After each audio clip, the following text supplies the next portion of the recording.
माझ्या तू घ्याव ग ऐकून, हृदयावर सोडावी पाऊलाची खून. ए आई अग आत्म्याच माझ्या तू घ्याव ग ऐकून, हृदयावर सोडावी पाऊलाची खून. याव पाय घडी चालत बस माझ्याशी बोलत, याव पाय घडी चालत बस ना माझ्याशी बोलत.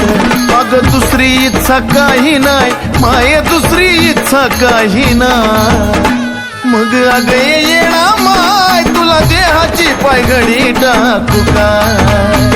हे अग येणा माय तुला देहाची पायघडी टाकू काय.